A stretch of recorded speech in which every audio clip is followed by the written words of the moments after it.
कुछ mean comments आपके सामने रखेंगे जो इस गाने के ऊपर आए हैं, मिलके पढ़ते हैं, आपने उसको रिएक्ट करना है। श्योर। इस बेचारी को ओरिजिनल गाना सुनाकर साइन कर लिया, बाद में इस चप्पल चोर ने ये गलत करतूत कर दी बेचारी के साथ। मुझे तो खुद अब पे तरस आ रहा है ये कमेंट पढ़ के। जब इस गाने की प्रमोशन हो रही थी, उस वीडियो में उन्होंने कोई डबल मीनिंग बात की थी, पाओ पाओ कुछ इस तरह का कुछ कहा था, और उस वीडियो में आप भी थी आई गेस। एक्चुअली बदोबदी के बाद हम प्रमोशनल वीडियो बना रहे थे, प्रमोशन करनी थी सॉन्ग की, तो चाहत साहब ने जब बदोबदी का कह दिया तो अचानक उन्होंने कहा कि मेरा एक नया सॉन्ग आ रहा है तो पाओ पाओ। तो जब मैं बॉस बैठी थी, यार ये क्या कह रहा है बंदा, मतलब कि किस तरह की वर्डिंग यूज कर रहे। फिर जब उन्होंने कहा ना पाओ पाओ भंगड़ा पाओ, तो फिर मैंने कहा चलो, लेकिन वो पाओ पाओ मतलब जो बात की बात थी उन्होंने पहले कर दी और पहले वाली बात बाद में कर दी। तो वो वीडियो भी जो थी मेरे इंस्टा पे गई और तकरीबन 22 मिलियन पे गई, वो काफ़ी वायरल हो गई। तो मोस्टली लोग यही समझ रहे थे कि उस गाने में भी मैं हूँ और मुझे कमेंट्स कर के कह रहे थे पाओ पाओ इस तरह समथिंग। तो मैंने फिर एक्सप्लेन किया, मैंने कहा मैं उस गाने में नहीं थी, हाँ मैं जब चाहत प्रमोशन कर रहे थे तब मैं उनके साथ बैठी हुई थी। लड़की की कुछ मजबूरी होगी, कोई मजबूरी थी आपकी? मैं आज तक खुद ये सोच रही हूँ कि यार मेरी क्या मजबूरी थी, मेरे बच्चे रो रहे थे या मेरे पास खाने के लिए नहीं था। मुझे एक कमेंट का सामना करना पड़ा, मेरे इनबॉक्स में आया, दीदी आटा ख़त्म हो गया था कि आपने वो गाना कर लिया। भाई दीदी पे तरस मत करो, एक्सप्रेशन देखकर लग रहा है कि अंकल से ज़्यादा दीदी को मज़ा आ रहा है। जब हम शूट भी कर रहे थे तो दरमियान में मैं बहुत खिलखिला के हंस पड़ी। तो चाहत ने कहा वज्जो जी क्या हुआ, तो आपको वज्जो कहते हैं? वज्जो।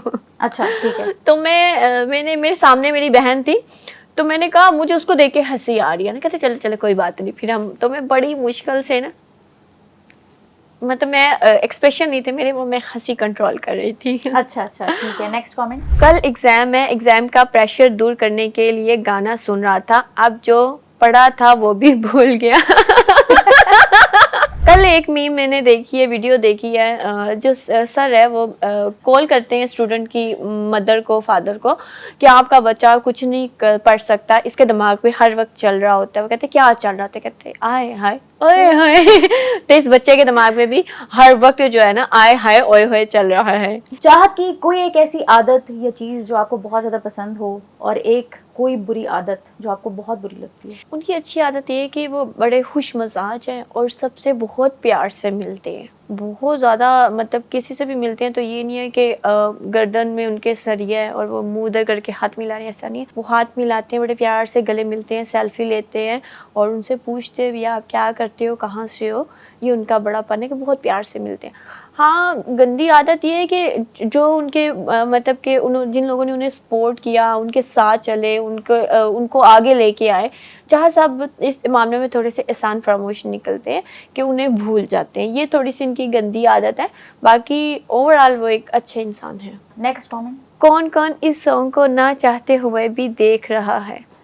मैं नहीं चाहती थी सॉन्ग दोबारा देखूं, मतलब जब भी मेरा कोई गाना आता था तो मैं उसे एक टाइम में एक साथ नहीं देखती थी, कभी 15 सेकंड का देख लिया, फिर थोड़ा सा हौसला पैदा किया, खुद को मोटिवेट किया, फिर थोड़ा सा देख लिया। तो ये भी इसी तरह मैंने वो जो किस्तों में तो ना देखा, अभी कभी ये नहीं हुआ कि इतने टाइम में एक माह में मुझे इतना मेंशन किया है कि मैंने पूरा सॉन्ग सुना, ऐसा नहीं है। अभी भी मैं वो छोटे छोटे टुकड़ों में ही देखती हूँ। Next comment. मैं अपनी बाइक बेचकर इसकी सुपारी देने वाला हूँ, कौन लेगा? आप लेंगी? सुपारी लेंगी आप? ना ना, मैं ऐसा नहीं करती, मैं बहुत मासूम हूँ, मैं नहीं करती। और ये मजे की बात है, ये मेरी नहीं, चाहत की सुपारी दे रहे। थैंक गॉड मेरी नहीं, नहीं तो मैं तो अंडरग्राउंड हो जाती चुप जाती। My last 2 brain cell which was left got died because of this। यार आपका इलाज मैं करवाती हूँ। मुझे चंदा भी इकट्ठा करना पड़े ना, मैं आपके लिए करूंगी, आपका इलाज मैं कराती हूँ। नेक्स्ट कमेंट है, by listening this I am feeling jealous from my deaf friend.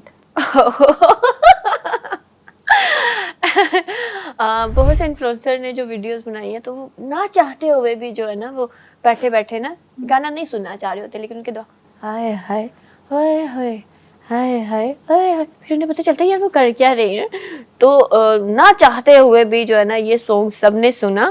लेकिन इसमें ऐसी क्या चीज है कि लोग ना चाहते हुए भी सर्च करके जाके देख रहे हैं, 20 मिलियन व्यूज दे रहे हैं और हर किसी के दिमाग पे सवार है आए हाय ओए होए।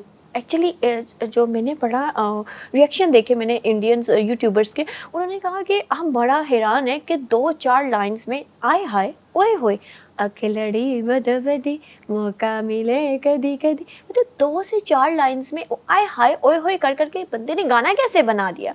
एक फेमस होने की वजह ये थी, दूसरा ये था कि दादा पोती वाला के परफॉर्मेंस क्या है, और तीसरी एडिटिंग भी थी कि वो कभी कुछ पीछे से आ रहा है और कभी कुछ आ रहा है, बिजली कड़क रही है। तो ये रीज़न थे कि मतलब लोग जब 2 लोग बात कर रहे होते हैं तो वो तीसरा जो होता है वो उसको तजस्सुस होता है, वो देखता है कि यार मैं भी देखूँ इस सॉन्ग में क्या है।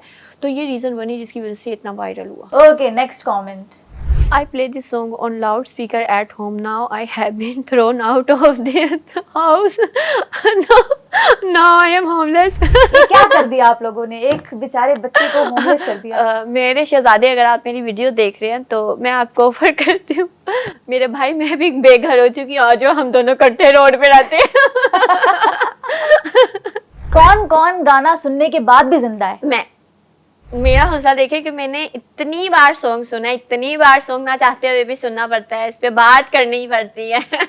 मैं जिंदा हूँ। एक जिंदा लाश तो नहीं बन गई आप? बस बहन ऐसे बातें नहीं कैमरे के सामने नहीं होती।